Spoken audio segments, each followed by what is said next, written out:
বন্ধুরা, তোমাদেরকে ব্রেকফাস্ট হয়ে গেছে। আমার এই হচ্ছে ব্রেকফাস্ট।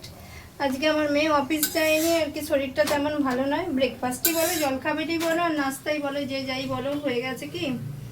আর আমি আজকে বানাচ্ছি, দেখো পরোটা বানাচ্ছি, কিন্তু রুটির আকারে পরোটা। আমার মেয়ে আজকে বেলে দিয়েছে, ও পরোটাটা তেমন বেলতে পারে না, সেই জন্য এরকম করেই বেলেছে। যাই হোক, আর এই যে বেগুন ভাজা, আর চা খাওয়া হয়ে গেছে, এখন অল্প একটু চা আছে, এটা গরম করে খাবো। আর এখানে দেখো মূলো ডাল বানাবো, এই যে একদম রেডি করে নিয়েছি, মটর ডাল মানে সব কিছু দিয়ে রেডি করে নিয়েছি, এটা বানাবো, এক্ষুনি বসাবো। এটা যে যা খায় খাবে, মানে মূলো ডাল দিয়ে মুড়িও যদি খায় মুড়ি খাবে, নাহলে পরোটা খাবে। আর ফল আছে, মিষ্টিটা নেই।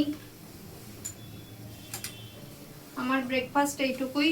তোমরা কে কী বানাচ্ছো একটু জানাও। চলো, সবাই খুব ভালো থেকো, সুস্থ থেকো, টাটা, বাই বাই।